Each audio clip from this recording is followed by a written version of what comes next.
जो संलयन अभिक्रिया कर ऊर्जा विमुक्त करती रहेगी, परंतु तीव्रता बहुत ही कम होगी। इन सभी परिवर्तनों के कारण तारे में समग्र संतुलन गड़बड़ हो जाता है और उसी पुनः व्यवस्थित करने के उद्देश्य से तारे और उसके बाहरी क्षेत्र में प्रसार करना पड़ता है, जबकि गुरुत्वाकर्षण बलों के प्रभाव के कारण उसके क्रोड में संकुचन होता है। अंततः सामान्य तारे से रक्त दानव तारे में परिवर्तन में तारे के क्रोड सिकुड़ता है, जबकि बाहरी आवरण में अत्यधिक प्रसार होता है। यह रक्त दानव तारा कहलाता है क्योंकि यह रंग में लाल और आकार में दानवाकार होता है। हमारा अपना तारा सूर्य अब से लगभग 5000 मिलियन वर्षों के बाद रक्त दानव तारे में बदल जाएगा। सूर्य के प्रसारित बाहरी आवरण तब इतना बड़ा हो जाएगा कि यह अंतर ग्रहों जैसे बुध, शुक्र एवं पृथ्वी को भी निगल जाएगा। तारा रक्त दानव प्रावस्था में अपेक्षाकृत थोड़े समय ही रहता है क्योंकि इस अवस्था में यह नितांत अस्थायी रहता है। श्वेत वामन तारे का निर्माण। Formation of white dwarf star क्या है, देखिए पढ़ेंगे। जैसे कि ऊपर बताया गया है कि तारा जब रक्त दानव प्रावस्था में पहुंचता है तो उसका भविष्य उसके द्रव्यमान पर निर्भर करते हैं। जब रक्त दानव तारा के द्रव्यमान सूर्य के द्रव्यमान के तुल्य होगा तो वह अपना प्रसारित आवरण खो देगा, केवल उसका क्रोड बचा रहेगा। यह हीलियम क्रोड गुरुत्वाकर्षण के कारण धीरे धीरे द्रव्य के अत्यधिक सघन पिंड में संकुचित होगा।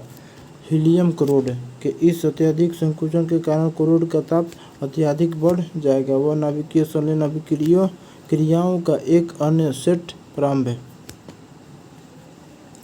प्रारंभ हो जाएगा, जिससे हीलियम भारी तत्वों जैसे कार्बन में परिवर्तित होगा और ऊर्जा के अत्यधिक विशाल मात्रा निर्मुक्त होगी। इस प्रकार के क्रोड के संपूर्ण हीलियम थोड़े ही समय में कार्बन में परिवर्तित हो जाएगी और तब पुनः संलयन अभिक्रियाएं पूर्णतः रुक जाएगी।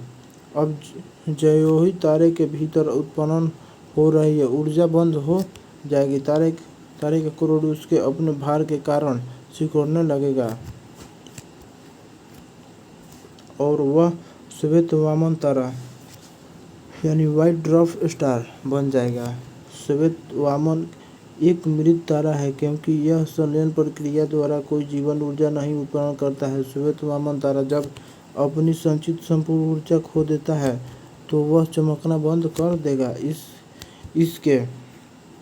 इसके बाद श्वेत वामन तारा कृष्ण वामन ब्लैक ड्वार्फ हो जाएगा और अंतरिक्ष में पदार्थ के सघन पिंड के रूप में विलीन हो जाएगा। श्वेत वामन तारे का घनत्व लगभग कितना होगा, 10,000 kg/m³ होता है। एक धुंधले श्वेत वामन तारे सिरियस नामक चमकीले तारे का निकट देखा गया है।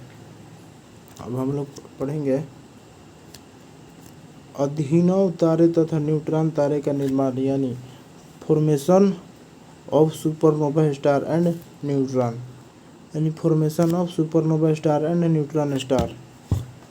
यदि किसी तारे का द्रव्यमान सूर्य के द्रव्यमान से बहुत अधिक हो तो रक्त दानव प्रावस्था के क्रम में इसके हीलियम क्रोड के संकुचन से निमुक्त नाभिकीय ऊर्जा बाहरी आवरण में तेज दमक के साथ विस्फोट उत्पन्न कर देती है। यह विस्फोट आकाश को कई दिनों तक प्रकाशित करता है। ऐसे विस्फोट तारा अभिनव सुपरनोवा तारा कहलाता है।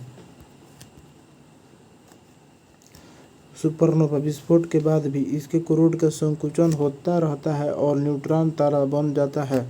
हमारी मंदाकिनी दुग्ध मेखला न्यूट्रॉन तारों की संख्या का अनुमान लगभग 10⁸ लगाया गया है, जिनमें से लगभग 1000 ऐसे तारों को देखा गया है कि न्यूट्रॉन तारे का घनत्व नाभिकीय घनत्व की कोटि का 10⁻17 kg/m³ होता है। न्यूट्रॉन तारों के द्रव्यमान सूर्य के द्रव्यमान के लगभग 2 गुना तथा त्रिज्या लगभग 10 किलोमीटर होती है। यह अदीप्त होती है तथा सीधे तौर पर नहीं देखा जा सकता है। कृष्णा क्षेत्र ब्लैक होल न्यूट्रॉन तारे के भविष्य भी उसके द्रव्यमान पर निर्भर करता है। अनुमान के अनुसार भारी न्यूट्रॉन तारों के संकुचन अनिश्चित काल तक हो सकता है। इसी क्रम में जब m द्रव्यमान का न्यूट्रॉन तारा संकुचित होकर त्रिज्या r 2 पर c², जहाँ c प्रकाश की चाल तथा g की गुरुत्वाकर्षण